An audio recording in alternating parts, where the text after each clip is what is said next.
Hello and welcome to the Shenmue Dojo Show Season 3 Christmas Special. It's that time of year again. Merry Christmas, everyone. I'm Skill Jim, and I'm joined as ever by the always jovial and festive Matthew Oliver. How's it going, man? Yeah, not bad, man. You alright? Doing well, thanks, man. Feeling festive? It's December. Yeah. Too many mince pies already. Oh, don't. I swear I've probably eaten my weight in food already, and it's not even Christmas Day yet. So... I've been eating mince pies for weeks. No joke. Since they came out in like November. Crazy. Also built a snowman today with my daughter earlier, because obviously we got that downpour of snow last night. It was crazy, which I was caught in actually on the way home. Treacherous, because me and Paddy went to Arcade Club. Oh, yeah. Hoping to have a whole night on Outrun, but he spotted this machine called Ice Cold Beer. Have you heard of that? Oh, dear. No, it's like, honestly, it's like a mechanical marble game. Like, you could probably see it in Shenmue 3, like one of those type of, you pushing and pulling these levers to turn these things and get the marbles in the holes. But yeah, so much fun. But the drive home wasn't. No, it doesn't sound it. A couple of moments where I may not have made it back here tonight. Scary. But anyways, Matt, I did want to ask you this last episode, but I stopped myself.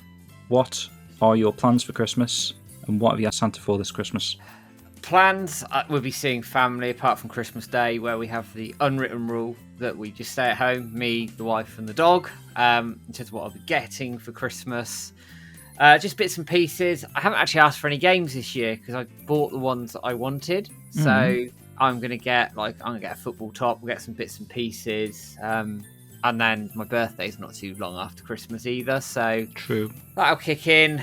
And yeah, just eat too much. And I'm working between Christmas and New Year, and probably eat too much then as well. And then yeah, the New Year will be there, and it'll be 2024, which is scary. Before you know it, it's manic. Yeah. What about you? What are you going to do for Christmas? I think we're going around my parents this year. Actually, not 100% on the plans as such, but we typically have it at our house, but there's much room at the moment in the conservatory because we've had like some weird situations where like every single appliance in the house has just decided to break down in the space of a week. We had the fridge go, the tumble dryer go, the dishwasher go. It was insane. So we've got like a spare appliance in the conservatory at the moment, which is taking up half the room. So we decided to go my mum and dad's this year, which should be nice because I haven't done that for ages. Like obviously that's where I used to have Christmas dinner as a kid, and it's been a while actually since we've done that, so it should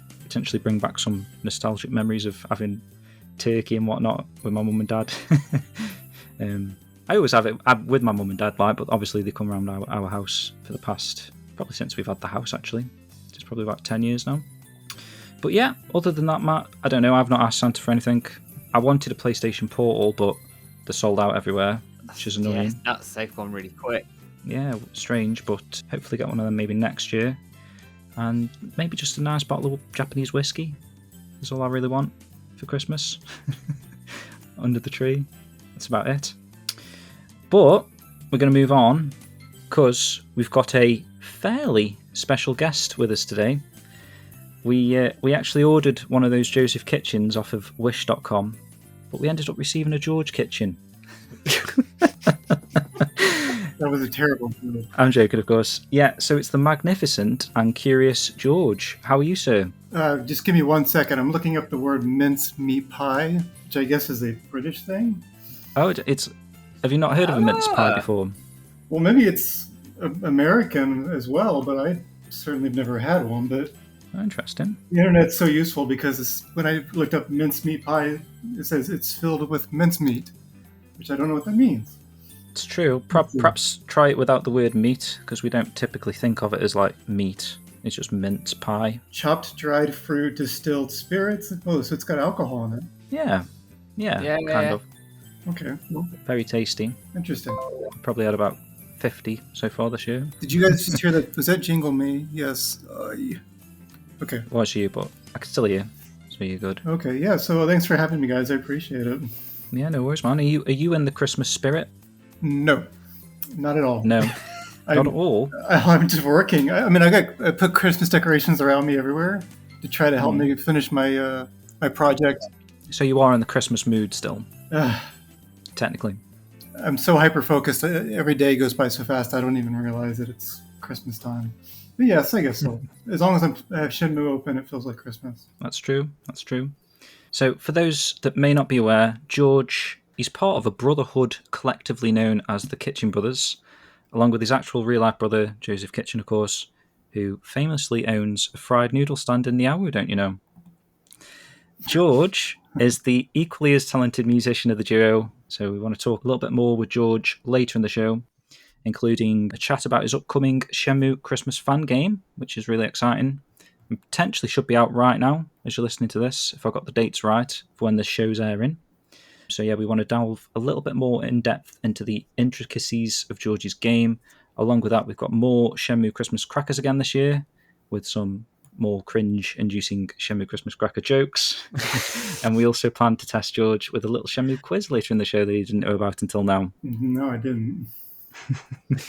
So, firstly, George, we have a little chat now, but how did you first get into Shenmue in the first place? And in particular, do you have any fond memories of the game around this Christmassy period? Actually, no. I don't think I have Christmas memories around the game. I think I've told this story on here before a couple of years ago. My friend Ramsey, he owned a Dreamcast. I didn't own one, but I wasn't playing many video games at the time, but I was always a Sega kid. I had a Sega Master System, Genesis, Sega CD, 32X, Saturn, all the way up to a Dreamcast, but I didn't get a Dreamcast. But I eventually did, and he had games that he had started and didn't finish, so he just said, here, try these games. So he gave me like 5 or 6 of them, and I kind of played through them, and then I grabbed Shenmue, put it in, and got bored of it within minutes and turned it off. And then I gave it another shot, and then I realized, oh, this game turns into night, and it's kind of cool. And surely, over time, you start to figure it out a little bit more and realize that there's so much underneath the layers that it became my favorite game of all time. And I played it during the summer the first time, and then I moved to Las Vegas for college right after that. So Las Vegas isn't exactly the most Christmassy of towns. I mean, it has lights, but cactuses everywhere and not much for snow or winter season. So yeah, of course. I mean, you've been on the show before. That was an interview that Matt did, like you say, a couple of years ago. That was with Joe Kitchen. So if you guys are interested in a little bit more in the brothers' history there, you can delve back into the archive. What's the right? It's archive, right? I say archive. Archive, yeah. Archive, I always say it wrong. Yeah, archives, yeah. You can delve into the archive of the Dojo Show there and try and find that particular episode. Right, George, do you want to pull a Christmas Shenmue cracker with me? I'm sorry, what? We've got these virtual Christmas crackers that are you can hear. Hopefully, I'm just taking a cracker out the box. Let me grab a cracker off the pantry shelf.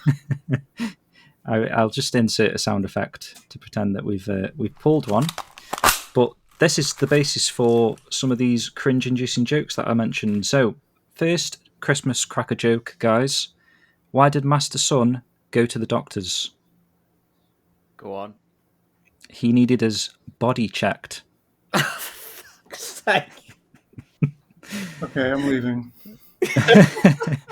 We're going to do two a cracker, because these are double-sided jokes on the paper here. So, what's black and white and red all over? What? Ren Dan's newspaper. Dear. Oh boy. Yeah. They're all going to be that bad, guys. So tuck It's going to yourselves be a in. long podcast. It is actually. I reckon it'll be quite hefty, this.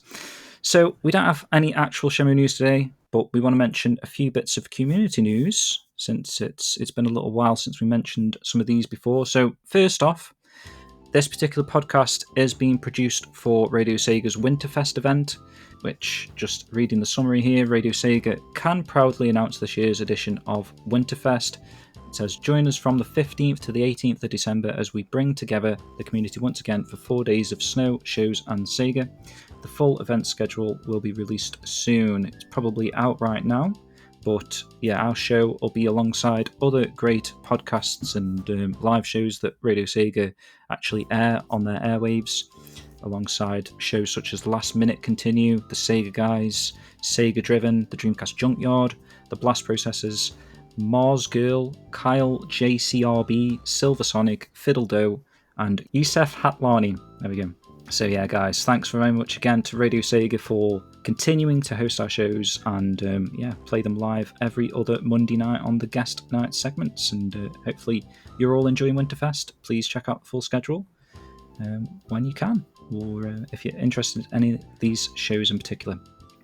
Next up, Matt, the Dreamcast Junkyard actually did a top 200 Dreamcast games. Have you got any idea where Shenmue came? Well, I'll leave it to the readers. I'm losing the plot. Leave it to the listeners to probably have a guess. But when you've had a guess, you will then quickly work out that it is number 1. So Shenmue 1, according to the Dreamcast Junkyard, is the best Dreamcast game of all time. I'm not going to argue with them. They are absolutely 100% correct in that. Going through this list, there is some absolute banging titles here. Like, it's mad, isn't it, when you look at the Dreamcast library and how underrated some of it is, quite frankly. When you think like Skies of Arcadia, Jet Set Radio, I could go on and on. The Marvel vs. Capcom games, Res. It's mad how much of a breadth the Dreamcast had, and I think it's a little bit underrated these days. But yeah, so James and I were invited to contribute to this in terms of just writing a small little article for a few games. Shenmue and Shenmue 2 had already been taken, so we delved into pastures a little bit unknown. James, you did House of the Dead 2, and I went in on Crazy Taxi 2 as well, and just wrote a little short piece on that. Go and check that out, dreamcastjunkyard.co.uk. It's all over there. It's a really good read. I think they do this every few years, don't they? And sort of redo the list and then update it and start including some of the indie titles, etc. Mm-hmm. The guys at Dreamcast Junkyard are brilliant as well, and we've been on their show, and good bunch of lads over there, and go and check their stuff out. Yeah, for sure. And in case you were wondering, Shenmue 2 came in at number 7.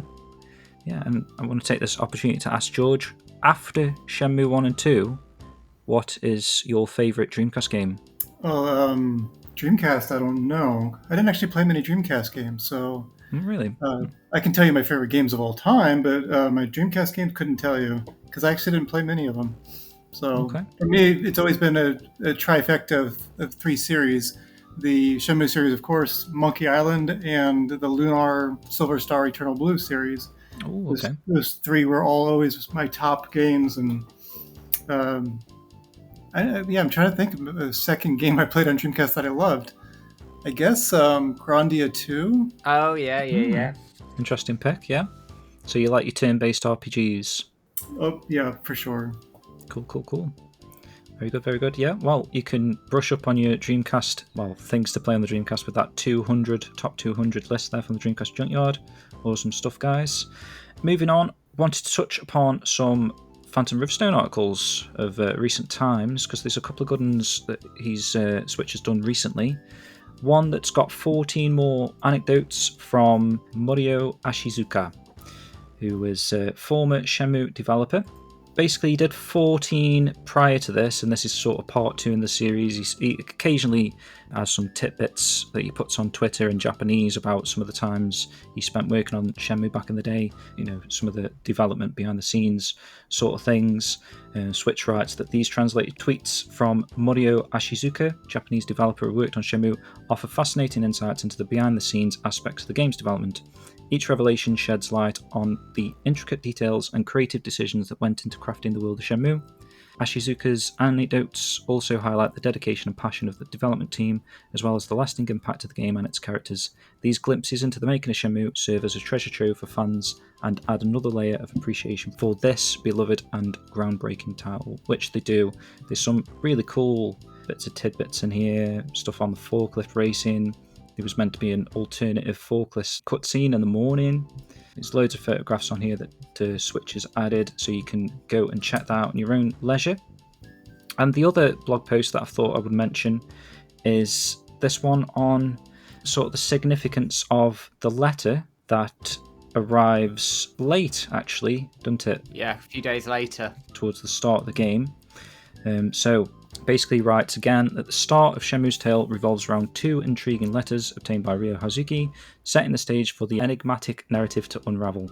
The first letter holds poignant meaning as it was written by Ryo's late father Iwao, who passed away in a violent encounter with a man in Chinese clothing called Lan Di. Ryo discovers it sitting out on his father's desk for him to find. Adding to the intrigue, a second letter arrives from Hong Kong, sent by a mysterious individual whom Ryo later learns is named Zhu Yuanda. Written in a cryptic Chinese script, it arrives shortly after Iwao's passing. Upon having it translated, Ryo uncovers that this letter served as a warning to his father, although it arrived too late to fulfill its intended purpose. So the two letters raise some interesting questions. How did Zhu Yuanda know about the threat to Iwao? And did Iwao Hazuki know that Lan Di was coming? So Switch attempts to answer these questions by examining the letters, comparing the Japanese and Chinese sources with the English translations provided by the game, and by delving into the events that take place over the course of the first two games. Whew, bit of a mouthful, but yeah, check that out, guys. Really interesting blog post if you've ever been curious as to seemingly Iwao didn't realise that Lan Di was coming, because why didn't he defend himself on the day? Yet he wrote Ryo a letter that sort of said like he knew he was going to die, but then he didn't receive a letter about warning until a few days later. So there's some sort of inconsistencies there, in either in the narrative or the mysterious, the mystique behind that. So yeah, Switch has written a pretty cool blog post there that sort of breaks it all down and tries to understand, make sense of it all. And I think this is the final bit of news, yeah. So the final bit of community news that we're going to touch on here, George, you can possibly help me with this, is Joseph Kitchen's new video that's titled Kazumi Minowa, the Sailor. Can you tell us a little bit about this video? Do you, I don't know if you study George's work much. I mean, obviously you add music to his videos, but what was it like watching him work on this particular video? Well, first of all, he is Joe. I am George. You just called him Joe or George. I just screwed it up too. So here I'm calling you out, and I screwed up myself. Wait. So I'm sure I said Joseph Kitchen. Then you said George. It doesn't matter. I think I said George because I was talking to you, maybe. Shame on my parents for naming us names. Our names are too close together. So, yeah, he. It blows me away what he does, and I wish I had the talent that he did for videos. And this will segue a little bit into my game. I won't go too far into it now, but he is working on the videos for my game because mine were so terrible that he just looked at it and goes, "George, I have to help you." And he didn't do anything like this 3 years ago, and just studying it like crazy how to do it. And he's gotten better and better with each video. And I thought you meant he didn't help you out 3 years ago, and then all of a sudden he's he's become nice. Yeah, my game's only been going on for 3.5 months now. So yeah, I get you. But yeah. So you mean he's only just started like learning how to create videos like this for 3 years now? Yeah, got you. So I don't know how he learned so quickly, but it's this new video I like a lot just because it's a character that only has like 11 lines of dialogue in the whole thing, and he's a goofball. And and he also gives me credit for the music for this one, but 90% of it's his. So really, he tries to take this, I guess, humble route by not giving himself too much credit. But yeah, he's a good composer, and he just doesn't talk about it very often. That's crazy because, like you say, that this video in particular, really well produced. Obviously, I'm assuming that he's utilizing like AI voices now to sort of extend the dialogue that you can have within the game, and it just brings all these characters to life. Mm-hmm. Like you say, this guy that's got 11 lines in the whole game, you actually feel emotion for him by watching this video. Some of the stuff that happens towards the end, just honestly breathtaking stuff, and some of the new animations and that sort of stuff, seeing the characters in ways that you didn't think were imaginable in a sort of Dreamcast environment. I know he's creating them outside of a Dreamcast. You know what's interesting though is I would say the most difficult part of that video that most people may not catch is the ocean waves and the motion of the boat on those waves. I caught them, honestly. I was looking at the water and I was like, God, the way that the motion of the water is moving, it really added to that scene because obviously there's a storm happening. And to make it he'll admit that it's not perfect, but the amount of work that he did into it. He was showing me how he was trying to get it to work, and it wasn't looking very good, but he kept sticking with it, and it looks pretty good now. But it's just the amount of work that goes into it. It's exhausting stuff, and I was amazed that he was able to pull off not only the ocean waves, but to make the boat move with it. We just take it for granted because we see it and we accept it with our eyes. Yeah.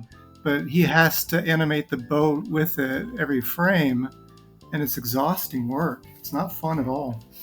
And the long videos, really. Like, Yeah. I think is that getting on for 40 minutes? Or it's between 20 and 40 minutes, that particular episode, that story. So his first cut was 55 minutes, and he had to cut it down.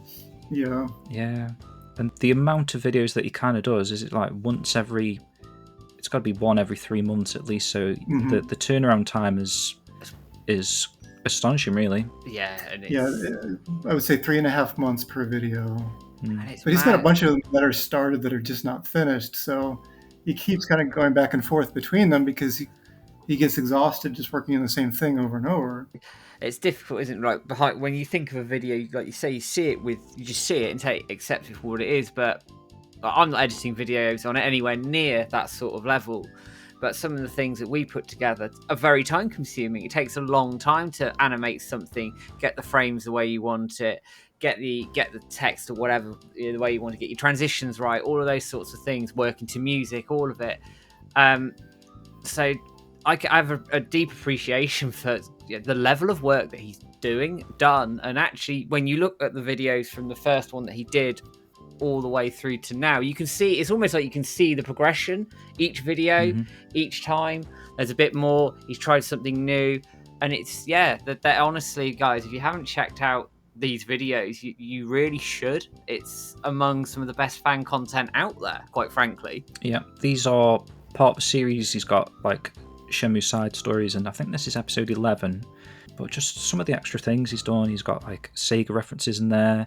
He did the Echo Dreamcast menu screen, recreated that for part of the video. There's a cameo from, if anyone remembers, Honey or Candy from Fighting Vipers.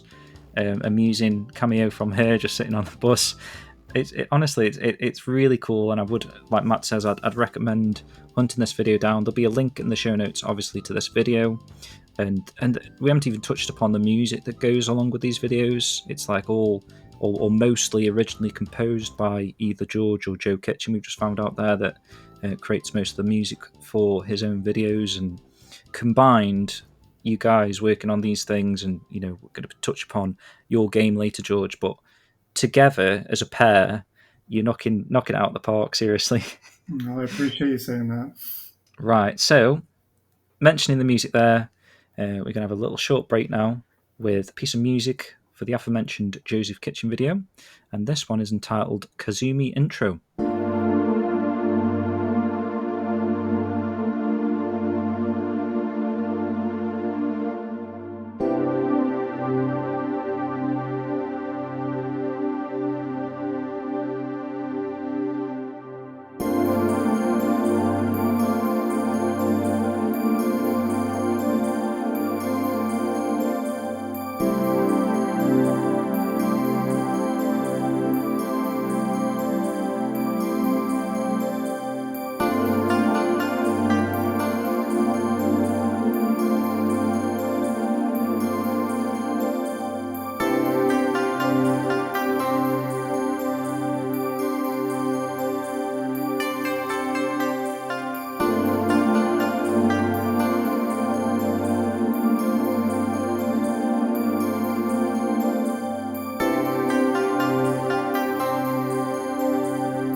Welcome back. That was Kazumi intro from Joseph Kitchen's Kazumi Minua, the Sailor video. An absolute fantastic piece there, George. Thanks for letting us play that. Sure. And sending these files in advance. That was nice of you. So I suppose that's a good place to start. So, George, can you talk us through your own music creating process? So, for example, when you've got, say, like a blank canvas, I don't know what software you're using, but when you've got like a blank project in front of you, how does that get turned into some of these extremely authentic Shenmue sounding pieces of music that we're hearing? Well, I'm embarrassed to say, but the software that I use was no longer used as of I think it was 2018. It's Cakewalk Sonar, and it's very archaic, unfortunately, with music composition. But when you have habits that are centered around one software, it's hard to break it. And honestly, the Shenmue equipment that we use is over 20-something years old, 25 years old in some cases. Actually, our oldest one's 1993, so that's 30 years now, which is shocking to hear. But yeah, so it doesn't require a lot of hardware processing to get them to work. But I don't know, when I say compose a song, it sounds so romantic at times, but most of the time I just get on there and I play my keyboard for a good 30 minutes until I get something I like, and kind of just push through it and just start writing stuff. And of course I listen to a lot of Shenmue music beforehand, but it's not as romantic of, oh, it's in my head, it instantly goes on paper and onto my software, and it's this beautiful piece. It's a lot of work, and it's a lot of me hating what I've been doing and not liking where it's going and retrying 30 times. And then people hear the end piece, and then whether they like it or not, it's not how it goes through the composition. It's a lot of repetition, listening to the same song over and over and over again as you're recording it. So by the end of it, you're sick of it. So you don't want to ever hear it again because you've already heard your song 100 times before it's even been shared with anybody else. So, I could go on for hours about it, but honestly, I don't know if people are overly interested in the idea of how compositions are done, because it's just work. That's really what it is. Would you say that the 30-year-old technology, the music equipment that you're using there, is that technically what's creating these Shenmue sounding sounds, or is it your own sort of originality, taking what you know from Shenmue music and then turning it into making it sound like Shenmue, if that makes sense? Well, they're 100% authentic Shenmue instruments, but the only thing missing from them is they're not layered. So you will get these sounds where you feel like it sounds familiar, and it takes, some of these Shenmue instruments are a combination of almost 5 layers of different sounds. Because sometimes for like a guitar sound or a plucked instrument, that plucky sound isn't there at first. It's a rather dull MIDI sound that sounds like something from a Sega Genesis, but you add a little bit of layers to it, and sometimes a percussion, sort of almost like a snare pop, and it sounds more like a pluck. And so that kind of layering needs to go back and be done. So sometimes I'll get a Shenmue instrument 90% there, and then I add a little bit of percussion. I go, oh, that's what it was. That's the secret.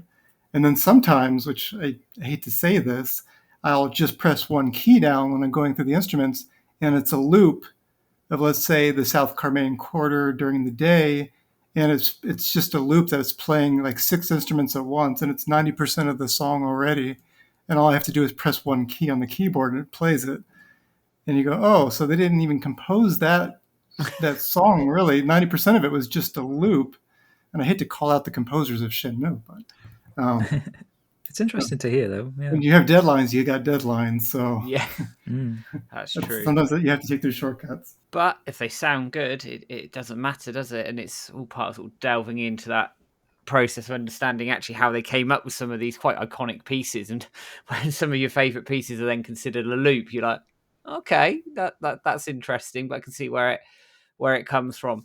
I'm going to step us back even further a little bit, George, and sort of talk about what actually sort of really inspired you to start creating music in the first place, like before Shenmue, or was it sort of Shenmue that sort of triggered your love of composing music, or did it start much earlier than that? It was much earlier. In 1995, I was 15 years old, and we got Windows 95 on a brand new computer, and it came with I don't know, 30 or 40 CDs. One of them was called Cakewalk Home Studio, which is kind of what I use now. And I put it in, and I was like, oh, I don't know what this is, but it was a music composing software. And I went on there, and I went onto the piano roll. And the piano roll of a composition piece on software is similar to what you'd see like on, let's say, an old Western honky-tonk piano, where you used to see those pieces of paper put onto the top of the piano, and it would play itself. In which a lot of composers use now. We call it a piano roll. It's the same concept. You draw little bars. And so I was drawing these little bars on there and hearing my music. I was like, oh, this is cool. And I loved video games at the time. And I was playing Lunar the Silver Star for my Sega CD. And I always wanted to write music just like it. So I tried. And, I wrote about 150 games. And then I got hired, I guess you could say, by a company in Japan to make a game soundtrack, and it was one of the most downloaded games as far as shareware is concerned. Back when shareware was a thing. Oh, blooming heck! And I was attached to this. I was attached to this game, and that was a really cool experience. Nobody would know who I was at the time, and nobody would ever know who I was really in Japan after that. But it was still cool to be attached to it at the time. That's cool. Is that piece of music available to listen to? Like on YouTube anywhere, or you can look it up. Maybe it's around somewhere. I don't even know. It's called Fat Frog's Adventure, and it was released in Japan. And I think it came out in the United States for a little while too. But it was honestly more obscure than that. I'm making it sound like it was one of the most requested games. I mean, the name alone is ridiculous. So yeah, Fat Frog. I wish I could say that it was my crowning achievement in life, but it wasn't. That's to come, man. Possibly. So you mentioned your relationship with your brother. I mean, in my head, I picture you guys on a computer in the same room, sat next to each other. I don't know if it's like that, or maybe you live in separate houses. I'm not sure, but working together on projects. Obviously, you help him with music for his videos. He's been helping you with stuff for your Shenmue fan game that we're going to talk about in a moment. But what's actually that working relationship like between you guys? Is it do you have a bicker, or are you very much hands on with each other and you both sort of know what each other is looking for? Do you ever get anything wrong, or is it always perfect every time? Wow, you were probably the complete opposite of what I wish it was. We cannot be in the same room together. Really? That surprises me. Well, we're identical twins, so it's almost more of a husband and wife relationship of 75 years plus. We nag each other all the time, and we cannot take criticism from each other. And we're working it out. We're not going to get a divorce or anything, but when I say this, I'm being overdramatic. We get along. We live in the same building. He's on the 10th floor. I'm on the 7th. We hang out every day. Of course, I love my twin brother. But we just bicker all the time. We're very critical because we just know that saying, "Oh, good job," is not going to cut it. We want the criticism. We just don't like hearing it, especially when I work 12 hours on something and say, "Joe, what do you think?" He's like, "I hate it." I'm like, "What do you mean you hate it?" Does he come out with that? Does he literally just says, "I hate it"? Well, yeah, but he's saying it out of love. I sound like an abused spouse. I get it, but it's just he cares so much about me doing something with quality that he really can be critical. And I have an ego or a pride. I don't like hearing it. I say, well, yeah, but that might be a mess. But what about this part? He's like, George, if one thing's a mess, it's all a mess. And then, I throw a couple things at him, glass breaks, police get called, and then, I can imagine the scenes there. That's crazy though, because it's like, obviously, well, maybe it is because you're twin brothers or whatever, and you're trying to help each other get the best out of each other, I guess, aren't you? Is that what you're trying to say? Even when something that you think sounds good, perhaps Joe's picks fault with it, but then potentially it then leads you to create something even better. Well, Yu Suzuki, you won't hear these stories from everybody, but behind the scenes, from talking to some of the people that used to work for him that made the original Shenmue games, he wasn't exactly the nicest person in the world, and very critical of his people's work. And I won't go too far into it, but I will say Joseph and I consider Yu Suzuki to be a friend. He may not think the same thing about us, I don't know, But I mean, we did see him in January. We did have dinner with him, and that is a friendship going back to the Kickstarter. Mhm. And we do talk to him, and he admits that he was critical of his own people's work, and he would yell at people like any boss would. And so, not that I'm comparing myself to Yu Suzuki, but when Joseph's critical to my work, I understand where it's coming from. Yeah. And we always end it on Yeah. a positive note. Yeah. Never a hug, which I keep requesting, but we at least settle the issue and move on. That's a good comparison. But it's good though, isn't it? Because it helps drive you to obviously get better, but also I think to just sort of that out of that position of wanting to do well, wanting to produce the best possible outcome, music, game, whatever it is. I think that all comes from a good place, and I think that it's anything like that in any sort of development of anything, you need that critical sort of, not shutdown is probably the wrong word, but that sort of critical analysis of it, and probably sometimes some brutal honesty. I know sometimes it works with me. Sometimes around go, Matt, that's awful. What the hell are you doing? And then I'm like, oh, okay. Why is it awful? And then you start asking questions, and it sort of builds from there. Yeah, I mean, I've heard stories of James, venting to people, crying, saying, Matt yells at me every day. I'm just trying to live up to his expectations. Yeah, that's the whole reason why issue 3 of the magazine's not out yet, because I've had to redo it so many times, and Matt just hates it. Absolute Hey, no swearing on the Christmas episode. Buddy. True. Yeah, we'll have to bleep that out. The little jingle bell or something. Yeah, I guess jingle bell would be all right. Yeah. So as we put a line under this little chat on the music, George, I wanted to ask you, what's your favourite Shenmue song from any of the 3 games in particular? Oh, man. Let's put you on the spot. Come on, you've got to come up with a name. Just give me a name. You know what? I like simplicity. I'll say the Green Market Quarter night theme. Okay. It's just so simple, and I've had it play not as much as I used to, but a good rainy evening, I'll have the window open and put the Green Market Quarter night theme on. It just chills me out. Good choice. Let's play that now then.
Welcome back. I want to listen to the song now. Hey, you want to listen to it? Yeah. Well, we could sit here for another 5 minutes if you want. No, sorry, I'm ruining the show. You can listen to it in the show. Welcome back. That was George's pick there. Green Market Quarter. Is it Quarter? Green Market Quarter? Yeah. Yeah, Quarter. Yeah. Green Market. It's from a game called Shenmue 2, James. Yeah, I should look that Green up. Market Quarter. Sounds interesting. Night theme version of that one. So before we move into more questions, guys, I've got some more Christmas crackers to open. Oh, here we go. Let's pull this one. Pop. Okay. So two more jokes for you guys. Quick fire jokes here. Why did the chicken cross the road? To get away avoid from Rio. Rio Hazuki. Oh, you got it, Oh, Matt. yes! Bloody hell. Nice one. Actually got a joke for once. Good one. And the second joke, what did the ghost of Mr. Yuan's grandfather want for Christmas? Phantom Riverstone. Oh, for God's sake. Oh, dear. Gosh. Oh, dear. Go on, Matt. You can kick off the Shenmue fan game talk if you like. Yeah, let's go in. So let's sort of put the music to a side a little bit and let's discuss your game, George, because this is why you're here. When did the idea of this sort of come about? What inspired you to make that jump into making a fan game? Because across a lot of communities over a lot of games, fan games come and go, often don't get finished, often get sort of maligned by some communities as well. What sort of made you make the jump to go, do you know what, I'm going to jump in and make a fan game and really sort of test the limits, I guess, and sort of learn a new system and all the rest of it? You know, this isn't pre-rehearsed, but you actually quite nailed my feelings. I've worked on probably 3 fan games over the last 15 years, and not one of them came out. And one of them was a Lunar game, one was a Monkey Island game, and another one was a Shenmue project. And none of them ever came out. This one's definitely coming out, though, right? Well, in 2 weeks, it better come out. I was going to say, because this whole show could be canned otherwise. I mean, the game is finished, honestly. It's just missing the bells and whistles that can get attached to it. But it's ready to release tomorrow if I wanted to. I just won't do it because it needs to be fine-tuned. Last thing I want is for people to play it and then get to the end and all of a sudden it says corrupted save, can't play anymore, and everybody has the same problem, and then I'm just pulling my hair out. But I started developing it because I've always wanted to make my own game, and I just never got around to doing it. And Joseph's videos were great, but every time I tried to help, it was overwhelming to me. So I've done game development in the past on the side, and I was like, I want to try working with an engine. I don't know if I want to do Unreal, so let's do this honest, humble software called Unity. And I say that facetiously because we all know what's going on with them now, but I was far too deep into it at this point to cancel it or to change softwares. So I just started plugging away at it, and evening after evening of frustrating events, and I was like, I got Rio walking down a hallway, and then 5 minutes later I try the same thing, and he falls to the floor and disappears, and the screen goes black, and then everything's a mess. And I had to start over from scratch because I did something wrong. And so for the first month, it was just like, what am I even doing? But I picked it up and I studied it every evening and worked through it. And here we are 3.5 months later, and the game's pretty much done. Perfect. So how did you sort of start studying Unity and sort of getting into the whole idea of sort of going, right, this doesn't work, and then learning the skills to correct it and build on it? Well, at its core, it's still programming software. It's C#, it's Java, it's got elements of C++, and even going back all the way to QBase and the Visual Basic. It's got a lot of similar patterns. Programming will always be programming. There'll always be if-then switches and bools and floats and stuff like that. So stuff that we've been working with for forever, anyone that's ever tried to work on a game.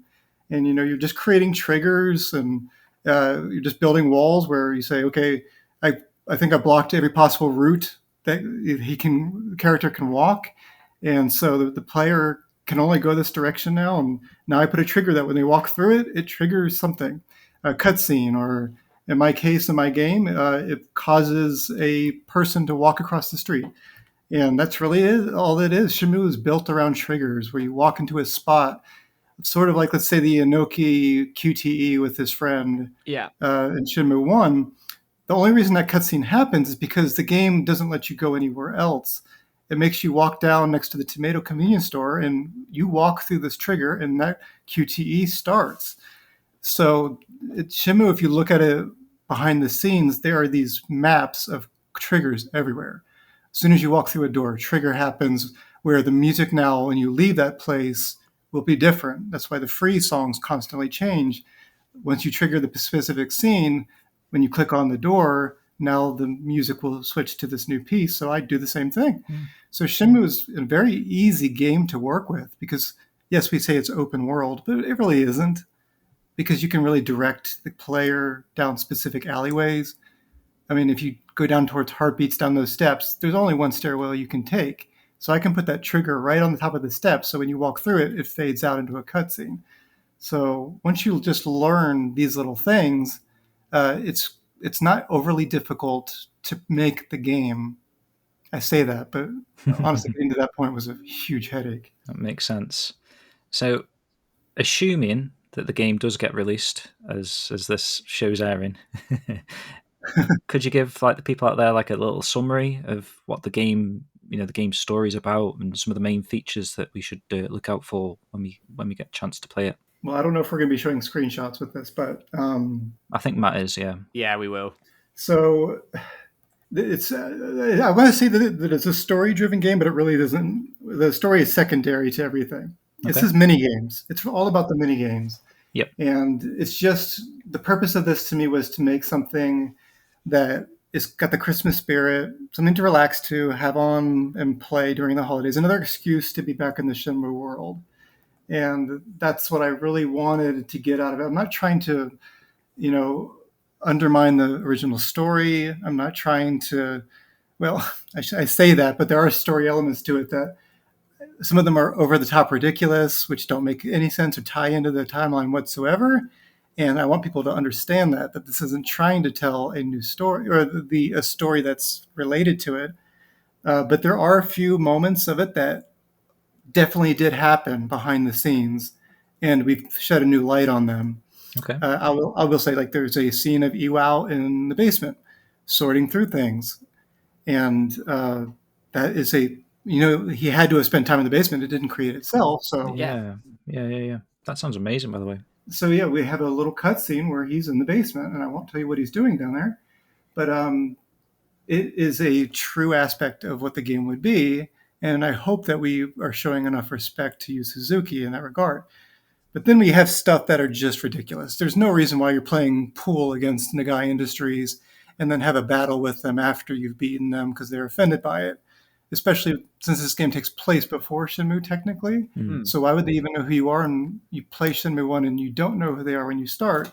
So, but there's liberties we've taken, and I think people will look at it tongue-in-cheek and not, say, well, I refuse to play this because it doesn't follow the story 100%. Cool. Yeah. And from the screenshots and the footage that you've shown, it sort of appears to be like a first-person type of game. Is that the case? And what was the reasoning behind that? Yeah, 100% first-person. And I want to say that was because I felt that we could be more creative with first-person. In other words, I couldn't figure out how to animate him in third-person because he looked like a mess. So I gave up and I just decided to make it first-person so you don't even see him. I wish I could say that it was an artistic choice, but it was not. It was because I'm bad at my job and I don't know what I'm doing half the time. So, but I felt like first person after trying it, I was like, this is actually kind of cool because you can look closely at everything. You're not stuck by the boundaries of the traditional Shenmue. You can zoom in on anything pretty much because in the original Shenmue, you can never look close to the floor, or the camera would pull back quickly, or you could only zoom in on certain things. But this one, you can look at everything up close. So I really liked it after a while, and I just stuck with it. You can still see his body. If you look down, you can see his feet and his stomach. So you do know that he's connected to you. It sounds weird, but you know what I mean. Yeah, I know exactly what you mean. So it still ties to Rio. It just feels like it's when he is zoomed in, that version of him when he's holding an object per se. So, but going back to Matt's question of what the game really is, yes, there's the opening scene is about 15 minutes of cutscenes. So that's before you even really play anything. So there's definitely cutscenes into it. And thank goodness Joe is now done with his last video. So he's been crash coursing on how to make these cutscenes for me and improve the quality tenfold. But at this point, I finally got the achievements working. So I always felt like if you don't have a goal laid out to you, you're just kind of wandering around the world of Shenmue. So now I'm kind of actually really excited that I got this to work to where you play a mini game. It pops up in the right corner with a jingle saying you've reached this achievement. There's achievements menu that shows everything that you can achieve in the game. And I've got it laid out now to its 206 currently achievements. And some of those are simple. It's just like, I can run through them too if you want. Obviously, the Santa Chons is the center of the game. That's where the story evolves, or it was revolved around it. And the story does go on as you collect Santa Chons. So you can skip that altogether in the beginning if you feel like just playing mini games. But I try not to tie anything with like a permanent where you've now moved past it. You can never get that achievement. Everything will always be achievable. You can always go back to everything and still get all the achievements. There's no permanent ending to the game. But you find the Santa Shops. The Santa Chons, there's 25 of them, and they're all in Dobuita shops. The whole community's on board with it. And the winner of it gets a Sega Saturn. That sounds nice. I don't think I said the name of the story. It's called Dreams of Saturn. Dreams of Saturn. That's the official title, which is a play on Dreamcast and Saturn. I love that. Yeah, and you watch the opening cutscene and you understand he's having a nightmare about the Saturn and losing it. So he wants a Sega Saturn. It's Christmas time. And here we go with the liberties again. Obviously, it's not 1994, but it came out. Saturn came out in Japan in 1994 on November 20th. And so it was a Christmas type atmosphere in Japan when they released it.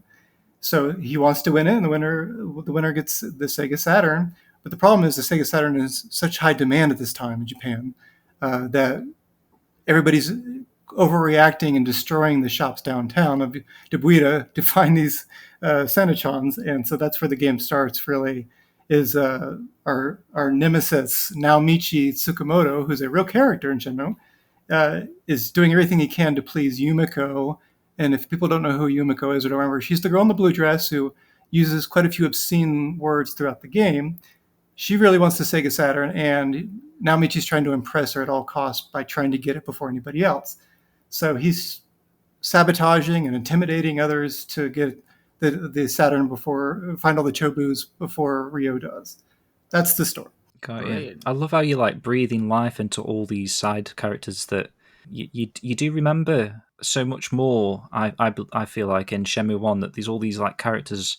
Like obviously Ryo knows a lot of the vendors anyway because they're on like first name basis. But for me, the characters in Shenmue 1 are so much more memorable. And then because you're fleshing out them with side stories, and Joe's doing his work with his videos, that he's fleshing out all these side characters. It's amazing, really, that these in any other game would just be like a throwaway NPC, but in the world of Shenmue, it feels like it's actually a real person that's got a story to tell. I can't believe it, honestly, at times. Like, even the 70 or 80 man battle, is it 70 or 80 man? I keep forgetting. 70, yeah. So even they all have backstories, like a bio. And I'm using one of the 70 in the game, and I clicked on him. I was like, well, what is his history? And it says that he's suave, he's got a girlfriend, and he's trying to please her. And I'm like, okay, well, now I can't make this character not that. So I adjust the character a little bit. And now Michi, if you look him up, he's a punk kid, but he's actually gets good grades, and he's not proud of himself for being a bad kid. So I had to adjust his character to fit that mold. I don't want to change characters 100% of what they are. So, but I didn't even consider that these backgrounds were there. Yes, we know that there's profiles, but nobody knows who Naomichi is. He's in one cutscene in the entire game, and you beat him up on the hill at Dobuita, and that's really all you ever see of him. But he's got his own backstory. So anyway, that's the center of the game. But there's other things too. There's the Chobu search in Sakuragoka, and there's separate. You have the Santa-chans in Dobuita, but you have the Chobu-chans, traditional ones, and Sakuragoka and Yamanose. And what it is 5 of the kids have all hid 6 Chobus each. And they all want to be the one that hid them in the best spots. So they say to Ryo, okay, you need to go find these. We heard you're doing the Santa-chan search. So can you try to find all of our chans that we've hid? And whoever has the last one left is the winner of us 5 kids.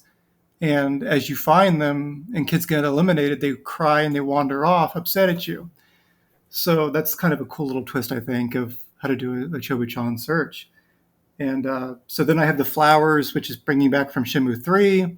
I did have somebody critique me and say, well, it's wintertime in December and you have a flower search? I'm like, yes, because I have winter peonies, I have Christmas roses, I have daffodils and lotuses. These all grow in winter in Japan.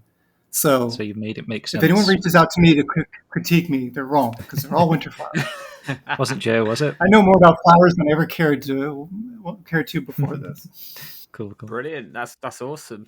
So then, you sort of touched on the mini games already, but like, can you talk us through the planning stages of the game in terms of not just the story, but the setting, the mechanics, the mini games, and sort of you came to decisions on what made the cut, what was scrapped, and how it all sort of came together into this what will be a wonderful fan game. You know, I remember talking to one of you about this months ago, and I said, this is just going to be Sakura Goka and a Chobuchan hunt. That's all this game is going to be. And so that was my first ambition, but I moved quickly past that and ended up making a bunch of stuff, and a lot of it was unplayable, frankly. And but I just kept adding stuff, and I was like, this isn't too bad. And Joe played it and said, yeah, it's fun. Let's keep it in. So I did the toy capsules and the toy capsule machine. I was like, I don't know how I'm going to do this. I learned how to randomize things. I learned how to, have them turn the handle and something pop out, add to your inventory. Great. Then I added music cassettes. And so I've added a bunch of music cassettes into the game that you can collect, or you find them throughout the game, including a few from Rio X and Richard Cartlidge and a couple from my brother and I. So our cassettes are in there as well if you feel like listening to them. I also have shop items that can be used on Rio's bedroom, which I did send a screenshot, so hopefully you share that. You can change the color of his rug or the theme of his rug, his bed sheets you can change, his pillowcase, stuff like that. Just simple things that you buy at Abe's store and put in there. Very easy thing to add. But it adds a lot to me. And then I have the Virtua Fighter bromides, which I'll let people see that on their own later. But that's sort of replaced the raffle at Abe's store. I have 14 secret locations, which is achievements. When you find them, the achievements will go off and let you know that you found an achievement. So there are 14 interiors that were never developed for the actual game, but you can find them now and access them and go inside, look out the windows and see people walking around. So there's 14 of those in the game. I've got the 5 Saturn launch titles that were released in Japan, and you can put them on your TV and play them, or not play them, but watch them. Oh, nice. And then there's something called a Piggy-chan, which is just the opening story. And then going into the actual mini games, I'll make this quick as possible. Pool is the first one, and that's tied around the main story as well. And I think I've already showed Pool a few times. And I think I've got it down now to a really good game of Pool. It's not accurate to the real-life Pool, but it's close enough. So you're in a tournament that you enter into. There's 32 people in the tournament that are all playing throughout Dobuita. And you're one of the participants, and it gets out of control, as usual. Then I have lucky hit stands, and I've got 6 of those in a location which I haven't revealed yet, but I'll let people find it themselves. But there's 6 lucky hit stands, and I can't tell what they are right now because I'm going to keep that a secret. But there are traditional Hong Kong-style lucky hit boards and a couple eccentric ones, all with achievements attached to them. So there's goals with playing them and getting achievements. But then I got Sonic Spinball, I've got Christmas Nights, and I got Echo the Dolphin. All 3 mini games are fully developed now and working flawlessly, hopefully. But these are all physics-based games, so they're very difficult to work with because you're relying on physics to do the work. And if the physics aren't proper, they don't feel right and people don't want to play. And I feel like I got the physics down really well. And the last game I just added on a whim a couple weeks ago was a golf game because I was playing Best Golf or Nice Golf from Shenmue 3. And I said, I want to make Nice Golf as well. So I created this little hole just like Shenmue 3, and then I ended up getting out of control and making 9 holes of a golf course that are, by the time when you get to the last 3 holes, it gets a little ridiculous. So that's everything. So it's 206 of these things. And I've clocked it at 11 hours of gameplay if you try to get everything. Wow. It sounds really, really cool. Awesome. Honestly, yeah. We're going to go into sort of like the development side of the game in a moment. But just before we go into the next music break, George, is there anything else content-wise about the game that you haven't mentioned there that you'd like to comment on before we move on? Well, I mean, there are QTEs, of course, all tied to the story. Well, actually, one of them is not tied to the story. It's just random. But I want the people to understand, too, that a lot of this game to me is in the environment that I created. I didn't think it was even possible, but it's a seamless world. You can walk out the front door and walk to the bus stop in Debuita and not go through one load screen. And if you get up on the top of a rooftop and you look down, because there is jumping now, you can jump on buildings. And I try to control that a little bit. I don't want people jumping on power lines. And this isn't a parkour game, but you can get on rooftops. And I'll just sit there and I'll stare at it and be like, okay, this is kind of cool. And it sounds like I'm patting myself on the back. I'm trying to avoid sounding like somebody who's got a complex of ego and self-absorption. But I do enjoy Shenmue like anybody else. So when I see it's snowing on everything and people walking around and I can see everything and lights flickering, I have street lights that are going on and off and dark alleyways. I've got Christmas lights that are blinking. And it's snowing on everything, and it just really, I get excited. And if this game can just be one of those, what is it, ASMR? Is that what it's called? Yeah. You can just look at it that way almost, and just sit in the world and watch it go from day to night. Because I got that finally to work. Gee, that was a nightmare on itself too. There's nothing worse than Rio walking into his house, and it's midnight, and all of a sudden like, oh, I forgot something. You open the door and it's 8 a.m. in the morning. It's still bright. And like, well, that's not really good. But I finally got that fixed. But honestly, cool. just sitting in his bedroom and looking out the window, because you can crack his window open and look out the window, watch the snowfall. And oh, yes. It's just a little charming thing that I enjoy. And plus, you can change the music to whatever you want while you're sitting there and watching it. So honestly, it sounds so good. And for a Shenmue fan, being able to experience it's like a different side of the world in a sense, isn't it? Because you've got this brand new narrative that you've sort of created and all of the mini games. And if you're a Sega fan at heart as well, a lot of the stuff that you've mentioned there's a lot of like Sega Easter eggs and references, and it sounds like it's come together into an awesome, not even Christmas, but just an awesome Shenmue package. Yeah, I think that's exactly it, isn't it? When you think about the lights flickering on the Christmas lights, that attention to detail is what Shenmue is famed for at the end of the day, especially the first game. So to have those little elements in there that just add to that world. Well, can I add one falling? I just want to add one more point to that. The Christmas lights are not even something I just created on my own and threw them in there, and they don't look like Shenmue because they're like 4K. No, I just took like the strands that go over top of the banners downtown, and I just changed their color, and then I just what we call the UV editor. You take the texture and you move it a little bit to the side, and then when you put them back to back, they animate, and it's just taking the in-game textures and manipulating them a little bit. I'm not trying to create assets that are not Shenmue quality, or I want them to look like Dreamcast. I don't want them to be 4K light bulbs. So what's there with it, I think, is the thought to think about that and go that will add to the world. And then implement only it. A Shenmue fan would know to do that. It's exactly. Like the intricate details like that perhaps don't need to be there, but they are. Well, I wouldn't want to play it. If somebody else made a fan game and I started playing it and I saw all these assets from other games or from 4K Unity or Unreal downloads that you buy these sets for $50 that everybody has them and uses them, I'd be like, I don't want to play this. This isn't Shenmue. So I didn't want to do the same thing for myself. I just use in-game textures and manipulate them, but it's all at its core Shenmue product. It's not outside out assets. So cool, man. So cool. Right, let's have another little music break now. So George has sent us a few pieces of music that are actually in the game.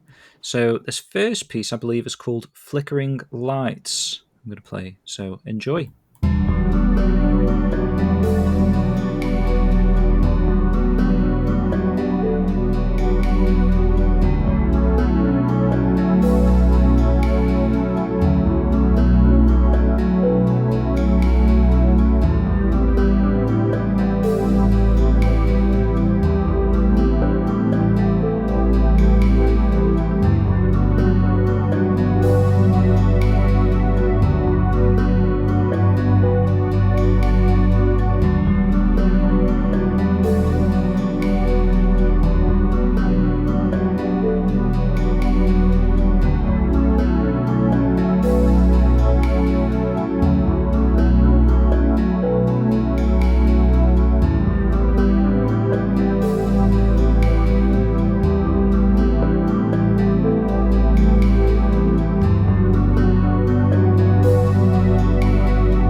Welcome back. That was Flickering Lights, a piece of music there that George has sent from the game.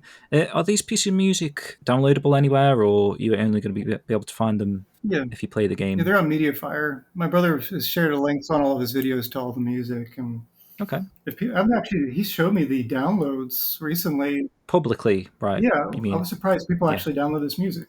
Oh, cool. I didn't think anybody downloaded it, but apparently people have been downloading it. So I'm surprised that people actually care or like the music. So And all your music is available there, right? yeah, Is that what you're saying? I don't mean to sound so self-deprecating, but I just didn't think people would actually care to listen to my music. So I'm pretty pleasantly surprised by it. Yeah, you should be. It's honestly, it is like listening to new Shenmue songs. Some of the stuff that you guys create.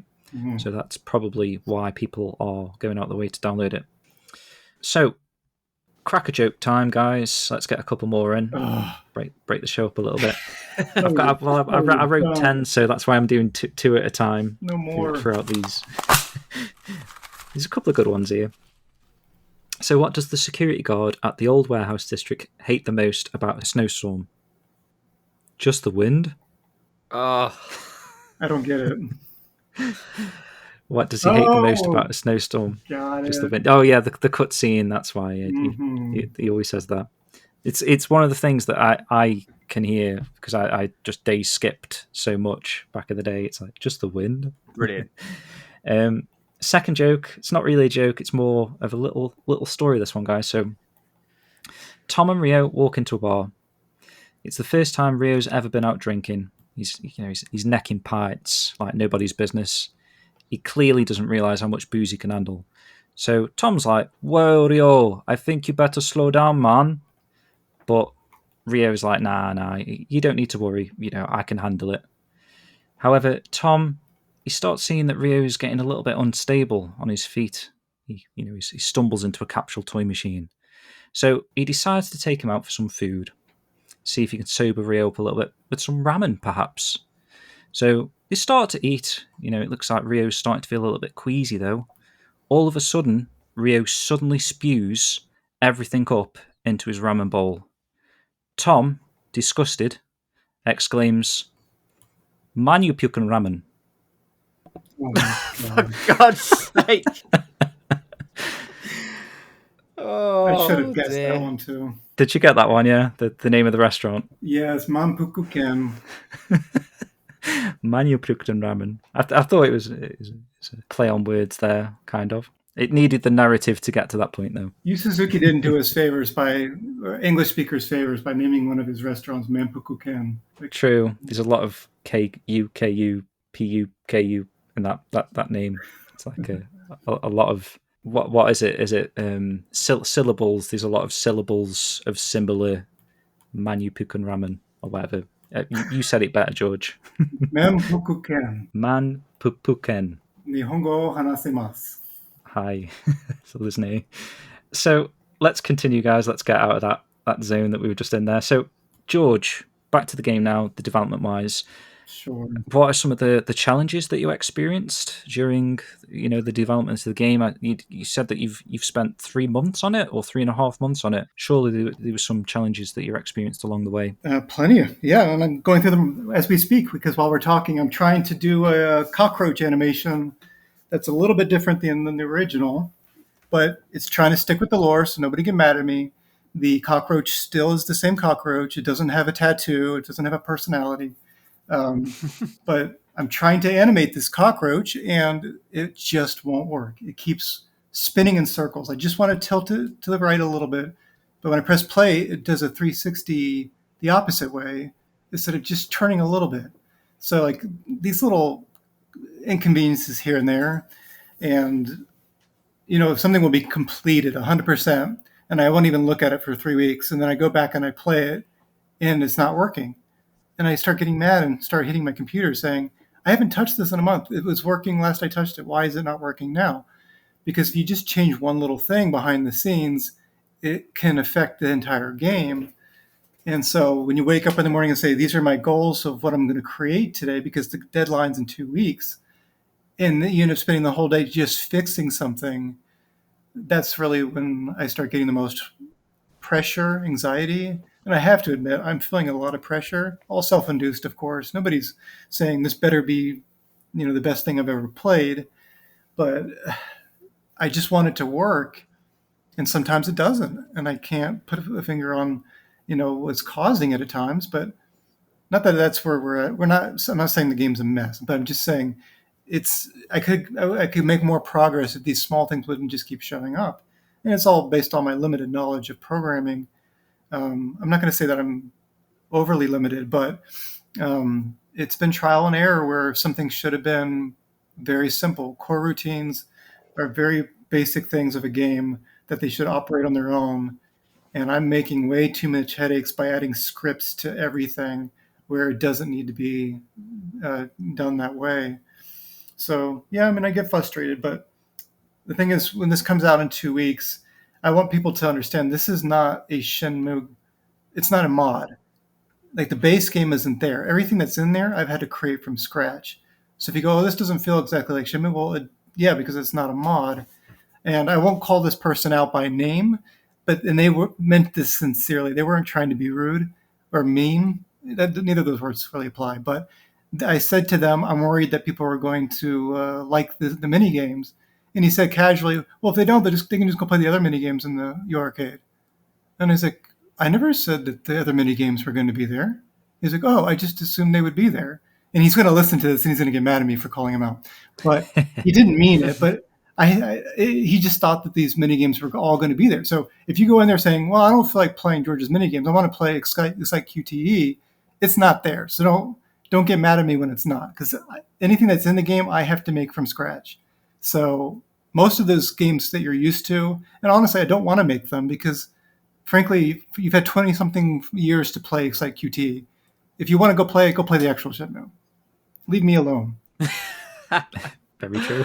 Being passive aggressive with our listeners, I apologize. No, it's fine.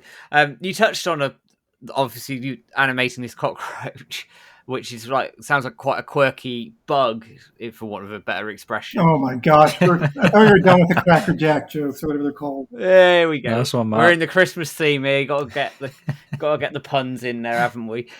What other sort of funny bugs or issues have you found along the way? Like when I think of Yu Suzuki developing Shenmue, he had the bug where they all bombarded the tomato store, for example, and couldn't get in and out. Have you had any of those sorts of issues? On a daily basis, yeah.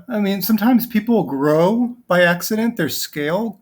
So you'll see, you'll just start walking down the streets of Sakuragoka, and out in the distance of Dobuita, you see a 50-foot tall Ida-san, or let's say Hanada-san, the old ladies, walking around 50 feet above everybody else, like a King Kong kind of scenario, or I guess since we're talking about Japan, we'll say Godzilla, walking down the streets. And I hope you kept that in. I get angry, but I can't help but laugh at the idea of a 50-foot Hanada-san just pillaging and burning the entire streets of Dobuita. But yeah, the mini games as well. In pool, you pick up the pool ball and you throw it at the table. Well, once in a while, it'll hit one of the prongs and it'll shoot off the table and hit somebody, and it'll send them flying into the wall and through the wall and disappear, because the physics of their body, the mass, I should say, is not properly programmed in. So I couldn't, every time the ball would go off the table, if there's anyone, because there's a picture I sent you of people, bystanders watching you play the pool game, every time a ball would fly off the table and hit one of them, they would fly out of the room, eliminating them one by one as I would do more bad shots. And I don't know about you, but that's not really realistic to Shenmue, that people are being obliterated by a pool cue ball. Sounds amazing, though. But it made me want to do a mini game of murdering half the population with a cue ball and watching them fly across the screen. Yeah. So maybe you could do like an offshoot series where you could take all these ideas of Godzilla and Oda-san. And... I will not. That's too disrespectful to the lore, I would say. I see some people making videos of everybody dancing on the street. I'm not trying to call them out for that, but I don't want to see all the NPCs together doing a dance, because I don't know, it feels disrespectful to you, Son, and that's not. I don't think everybody agrees with that opinion, but I certainly don't want to do that for my game. I'm going to sound like a hypocrite when people actually play this and call me out. I can already tell. Yeah, and they see that alien thing that you're on about. before the show. I'll just tell you what it is. Spoiler alert. It's a giant Tatsuya in a nightmare scenario. See, if you do it as a nightmare, though, you can get away with it, can't you? Because it's like dream sequences you're are adding something fun. Yeah, it's great. As part of you can do whatever you want in a dream sequence, and you go, "Oh, he woke up, so it was not breaking the lore." There you go, then, George. Maybe in the space of the next 2 weeks, maybe you can add a flash dance sequence. No, that Rio dreams about. So I do have that. The cassette tapes that you have, you can go up to Tom's hot dog stand, and whenever you put one of the cassette tapes in his boombox, Honey will be there, and she'll start dancing to it, and it's a different dance, whichever song you put into the boombox. Oh, nice. So that's a little thing I put in there as well. So all of the dances are in line with what she would do, like samba and Roomba stuff. It's kind of those kind of dances, very respectful, not like ridiculous like YMCA nonsense or something. But it's respectful to her character. So there is dancing, but that's it. No more than that. Don't ask for anything else. Awesome. So obviously we're recording this show 2 weeks prior to release. The game is out now, guys, as you hear in the show.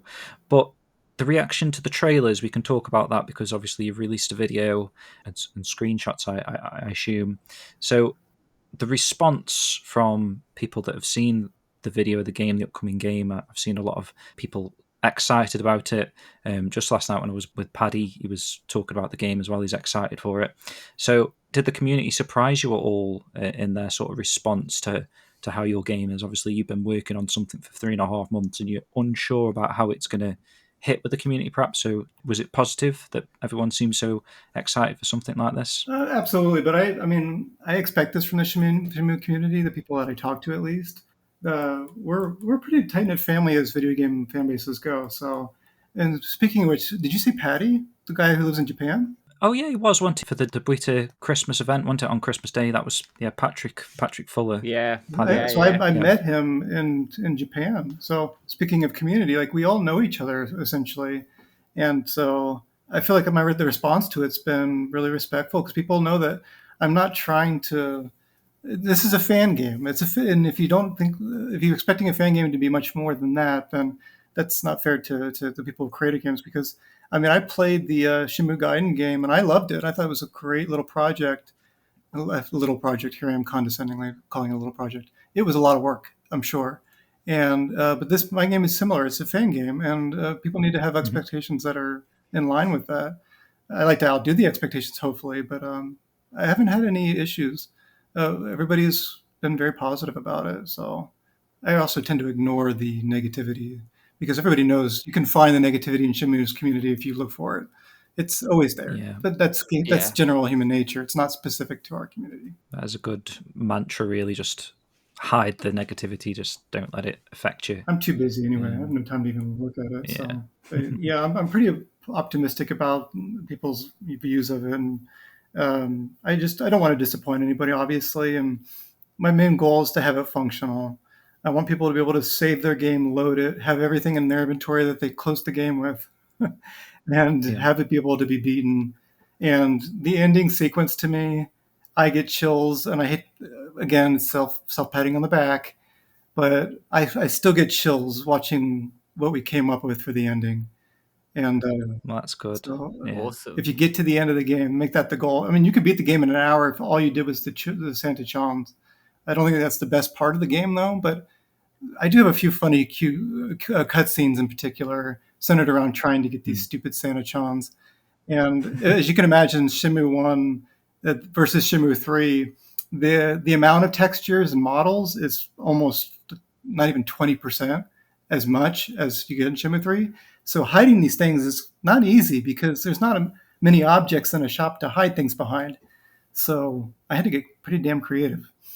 So it's not always just finding it. You have to sometimes problem solve to get the Santa-chan. I'm very much looking forward to it. Yeah, I'm looking forward to it. We're going to play it on stream this coming Friday, which will be the 22nd of December when we get round to it. I'm not going to play it before. I'm going to go in completely blind to it. I'm going to avoid all spoilers. I'm literally going to go into that blind because I know that experience there then for the Christmas stream. I think it'll be really cool.